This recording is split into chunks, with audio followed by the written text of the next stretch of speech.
मुस्कुराइए, आप Disney world में हैं, फ्लोरिडा में हैं। मेरा घर है बाल्टीमोर में। हम 1600 किलोमीटर रन करके आए हैं ये तामझाम आपको दिखाने के लिए। Thank you. तो मैं आपको यहाँ पे बताना चाहता हूँ कि डिज्नी में कैसी कैसी व्यवस्थाएं हैं। ठीक है, डिज्नी बेसिकली आपने नाम सुना होगा, ढेर सारी मूवी प्रोड्यूस किया है, ज़्यादातर एनिमेशन मूवी प्रोड्यूस करता है ये। म्यूजिकल मूवी होती है, इनके ढेर सारे गाने वाने होते हैं, म्यूजिक बहुत झन्नाटेदार टाइप के होते हैं। ठीक है, अब इन्होंने अपने ही मूवी के ढेर सारे उन्होंने कैरेक्टर्स बना रखे हैं चारों तरफ, जिसको देखने के लिए बच्चे लोग आते हैं। झूला होता है और ढेर सारे शो होते हैं जो जिसको देखने के लिए लोग यहाँ पे आते हैं।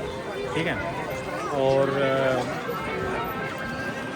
ये जो है बहुत बड़ा क्षेत्रफल में फैला हुआ है। कितना बड़ा गुड़िया?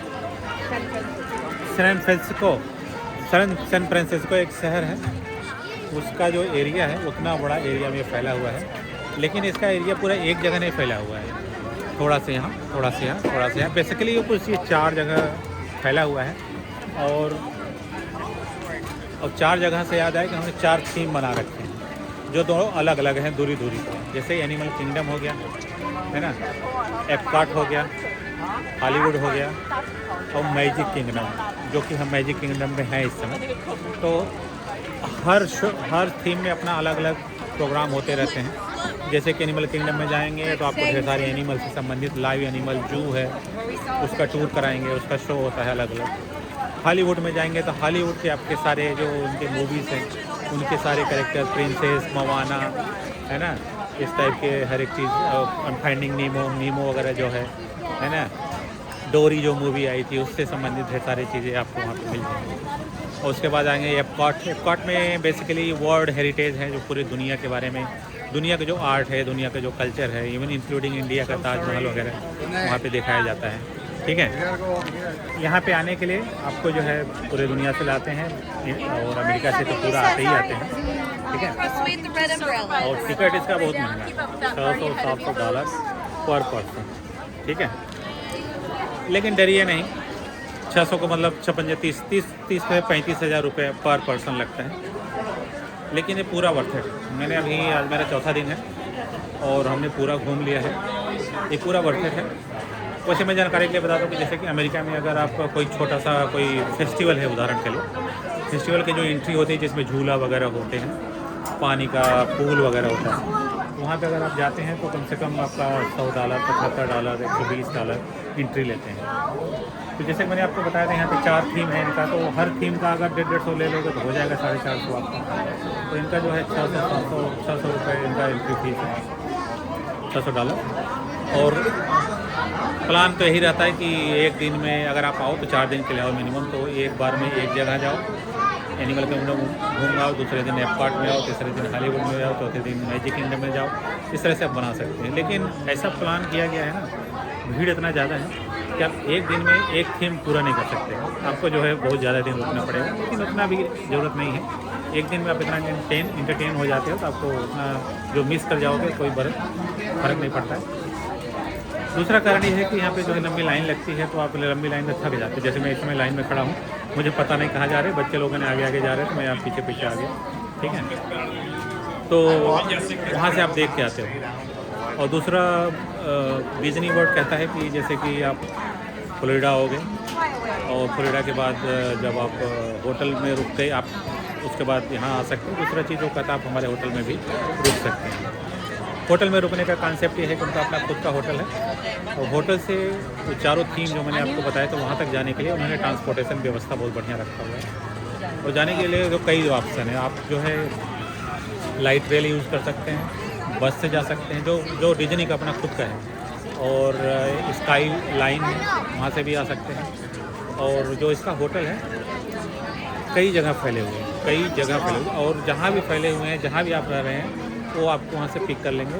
और जो 4 थीम मैंने आपको बताया, जिस थीम में आपको जाना है वहाँ पे आपको पहुँचा देंगे। तो जब आप यहाँ पे आते हो तो यहाँ पे बेसिकली क्या होता है, जैसे मैंने आपको बताया ढेर सारे शो आपके पास बुकलेट मिल जाएगा। बुकलेट में आप देख लीजिए कौन से शो में कहाँ जाना है। और हर शो का कुछ शो होते हैं जो पब्लिकली ओपन होते हैं, उसमें लाइन लगाने की ज़रूरत नहीं है, स्टेज पे शुरू कर देते हैं। और कुछ होते हैं जो आपको लाइन लगा के जाना होता है, जैसे मैं इसमें लाइन में खड़ा हूँ। ठीक है, ये गुड़िया हम कहाँ जा रहे हैं इस समय? भूतिया घर में। भूतिया घर में जा रहे हैं कि हम भूतिया घर में, हाँ भूतिया महल देखने जा रहे हैं। तो इसमें देखिए वो यहाँ पे जब किसी भी जब लाइन लगाते हो तो वहाँ पे पता चल जाता है। देखो यहाँ पे लिखा है 35, आपको दिखाई नहीं दे रहा होगा कैमरे में, ठीक है। इसका मतलब ये हुआ कि इस लाइन में अगर आप खड़े ना तो आपको 35 मिनट लगेगा पहुँचने में वहाँ तक। तो इस तरह से आप लाइन लगाने से पहले आपको एक आइडिया रहता है कि आपको कितना देर तक खड़ा रहना है। और दूसरा चीज़ मैं बता दूँ, आपके अंदर थोड़ा सा पेशेंस होना चाहिए अगर आप डिज्नी लैंड आते हैं। डिज्नी लैंड नहीं, डिज्नी लैंड एक कैलिफोर्निया में है, ये डिज्नी वर्ल्ड है बाय द वे, ठीक है।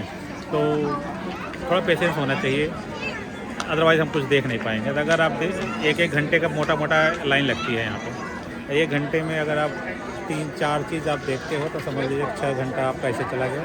बीच में आप ब्रेक वगैरह लोगे तो 8 घंटा 9 घंटा ऐसे देख रहे, ठीक है।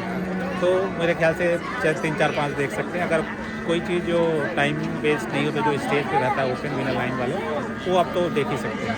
और अंदर एक चीज़ मैंने और ख़ास चीज़ देखा है, यहाँ पे अंदर इनके प्रोफेशनल कैमरामैन हैं, तो वो अपना फ़ोटो खींच देंगे फ्री में, जितना मर्जी जाओ फ़ोटो खिंचवाओ। तो हर डेस्टिनेशन पे, हर जगह, हर अट्रैक्टिव प्लेस पे उन्होंने कैमरामैन रख रखा हुआ है। आप वहाँ लाइन लगाइए, फ़ोटो खिंचवाइए, ठीक है। और एक मैं और आपको सलाह देना चाहूँगा, अगर आप यहाँ पे आना चाहें तो एक होता है यहाँ पे 2 टाइप लेन लगते हैं। एक गरीबों वाला जो इसमें हम खड़े हैं, वो तो धनियों वाला होता है जिसको लाइटनिंग लेन बोलते हैं। ये लिखा हुआ है लाइटनिंग लेन, देख रहे हैं ना, लाइटनिंग लेन। ये है स्टैंड बाय लेन, ठीक है। लाइटनिंग लेन का मतलब होता है कि अगर आप एक्स्ट्रा पे करते हैं तो आपको लाइन में लगाने की ज़रूरत नहीं, आप सीधा एंट्री कर देंगे। एक प्रकार का सरकारी घूस है, समझ लीजिए।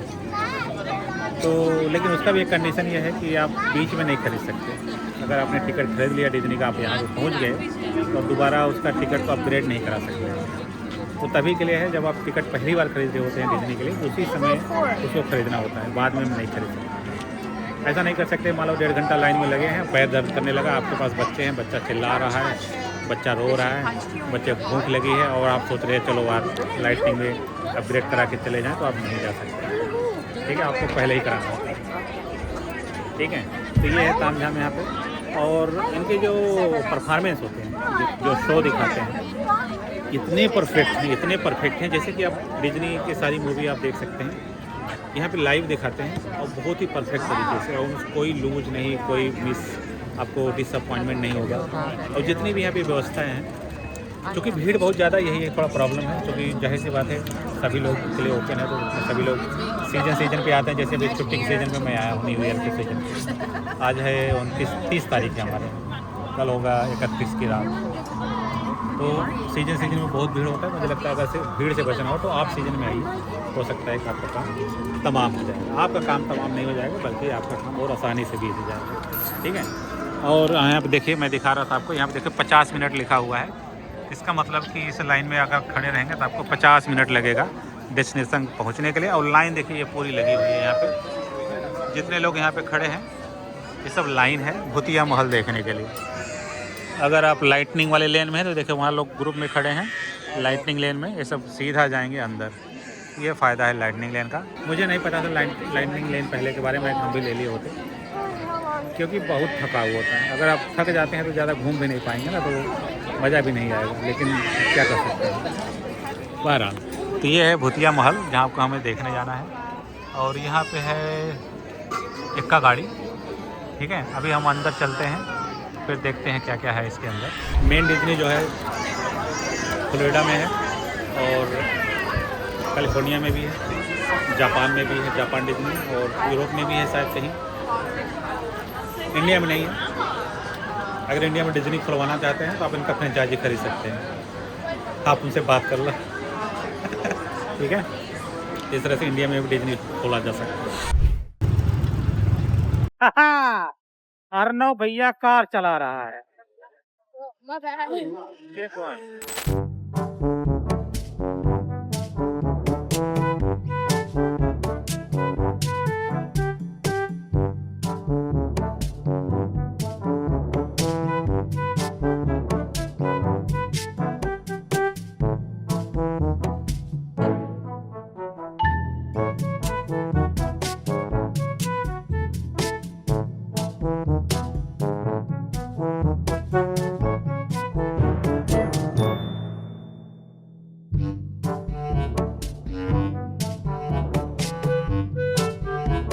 हैं।